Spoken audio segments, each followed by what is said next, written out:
Hello and welcome. आप देख रहे हैं TV9 डिजिटल और मैं हूं आपके साथ गुंजन मित्तल। आज हर शख्स किसी ना किसी बीमारी से जूझ रहा है, इसलिए हम लेकर आए हैं आपके लिए हेल्थ शो, ताकि आप हेल्थ एक्सपर्ट से जान सकें हेल्दी रहने के टिप्स। आज किसी भी बीमारी से ज़्यादा हम लोग तनाव और स्ट्रेस से परेशान हैं। वजह कोई भी है, लेकिन ये तनाव हमारी लाइफ में बढ़ता ही जा रहा है और ये बनता है हमारी अनगिनत बीमारियों का कारण। इसलिए हम हमेशा आपको तनाव मुक्त रहने की सलाह देते हैं। आज हम बात करेंगे डिजीनेस एंड वर्टाइगो की। ये बीमारी क्या है और कैसे होती है और इसका बचाव क्या है, आज इसी पर चर्चा करेंगे मणिपाल हॉस्पिटल की सीनियर न्यूरोलॉजिस्ट डॉक्टर खुशबू गोयल से। डॉक्टर खुशबू गोयल, आपका बहुत बहुत स्वागत है हमारे शो में। डॉक्टर खुशबू, सबसे पहला सवाल मैं आपसे जानना चाहती हूँ, डिजीनेस एंड वर्टिगो क्या प्रॉब्लम है ये दोनों, और इन दोनों में क्या फ़र्क है? हमारे पास काफ़ी पेशेंट्स ऐसे आते हैं जो कंप्लेन करते हैं कि उनको चक्कर आ रहे हैं, डिजीनेस बोलते हैं, कुछ पेशेंट्स गिडीनेस बोलते हैं, कुछ पेशेंट्स वेग कंप्लेन के साथ भी आते हैं कि उनको फियर होता है इम्बैलेंस का कि वो गिर जाएंगे। उनको लगता है कि उनका कमरा उनके आसपास घूम रहे हैं, या कभी कभी उनको लगता है कि वो खुद भी घूम रहे हैं। या कुछ पेशेंट्स ऐसे कहते हैं कि हम अचानक से खड़े होते हैं तो हमको लगता है कि हमको चक्कर आएगा और हम गिर जाएंगे।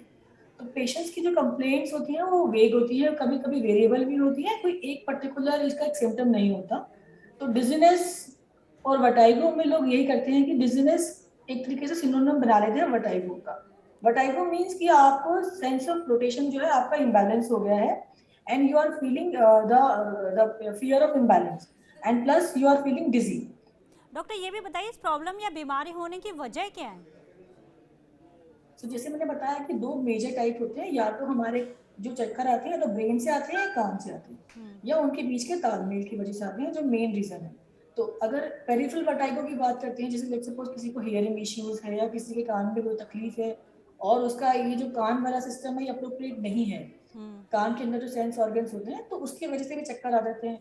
या अगर किसी को ब्रेन में कोई दिक्कत है, जैसे ब्रेन में कोई उसको ब्लड सप्लाई, जो ब्रेन का सेंटर है सेरिबेलम या वेस्टिबुलर न्यूक्लियाई, वहाँ पर ब्लड सप्लाई कम हुई है, डायबिटीज, हाइपरटेंशन, हार्ट डिसीज, उसकी वजह से अगर ब्रेन में कोई स्ट्रोक हुआ है या ब्रेन में कोई ट्यूमर है या ब्रेन में कोई डिसीज है जैसे मल्टीपल स्क्लेरोसिस, उसकी वजह से भी चक्कर आते हैं। तो there are two main reasons, either because of the brain or because of the ear or because of the तालमेल, जो उनका अगर डिफेक्टिव हो जाता है तो उसकी वजह से भी चक्कर आते हैं। ओके तो डॉक्टर, उनमें ये भी हमें कान की समझाइए। जांच में देखना। हाँ, ये भी समझाइए, क्या ज़्यादा स्क्रीन देखने या वीडियो गेम्स खेलने से भी ये प्रॉब्लम ट्रिगर होती है?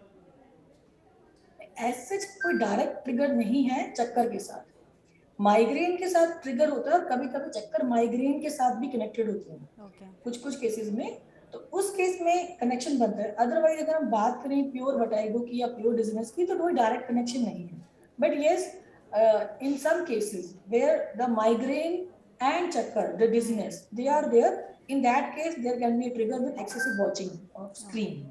डॉक्टर, ये भी बताइए, इस बीमारी के कॉमन सिम्टम्स क्या हैं और पेशेंट कैसे फ़र्क करे कि ये मुझे डिजीनेस के सिम्टम्स हैं या मुझे वर्टाइगो के सिम्टम्स हैं?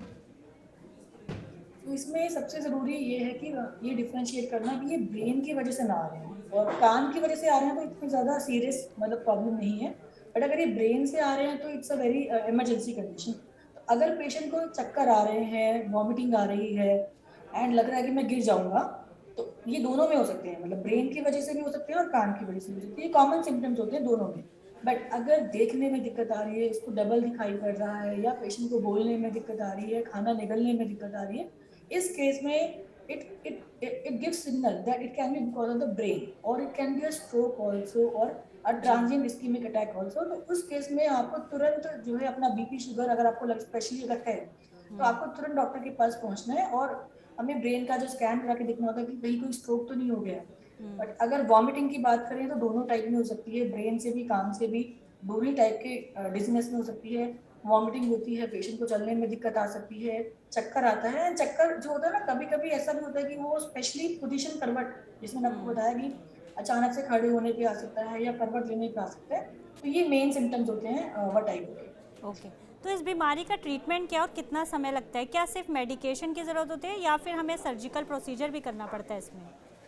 तो ये डिपेंड करता है कि क्या कारण है इसका। लेट्स सपोज अगर आपका ब्रेन में कोई प्रॉब्लम नहीं आई है, कोई ब्रेन में ट्यूमर नहीं है, कोई अदरवाइज लीजन्स नहीं है, एंड कान में अगर लेट्स सपोज कोई दिक्कत है, तो हियरिंग इश्यूज हैं जैसे स्पेशली एल्डरली पॉपुलेशन में, तो उस केस में the ENT treatment really helps.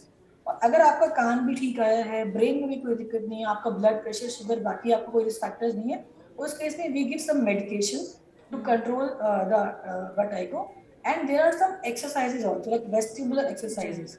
They really help in that case. So not only the treatment but also there are some rehabilitation exercises जो आपको ट्रेनिंग देती हैं आपके वेस्टिबुलर सिस्टम को स्टेबलाइज होने में, वो भी इसमें हेल्प करती है। डॉक्टर खुशबू गोयल, हमारे साथ जुड़ने के लिए और हमारे तमाम सवालों के जवाब देने के लिए आपका बहुत बहुत शुक्रिया। Thank you so much doctor. तो जैसा कि मैंने शुरुआत में भी बताया और डॉक्टर ने भी ये बात कही कि स्ट्रेस और तनाव कई अन्य बीमारियों को जन्म देते हैं, इसलिए कोशिश करें तनाव मुक्त रहें, मेडिटेशन और योगा करें, और हम सब यही चाहते हैं कि आप स्वस्थ रहें। अब हमें दीजिए इजाज़त, हम कल फिर हाजिर होंगे एक नए टॉपिक के साथ, नए एक्सपर्ट के साथ।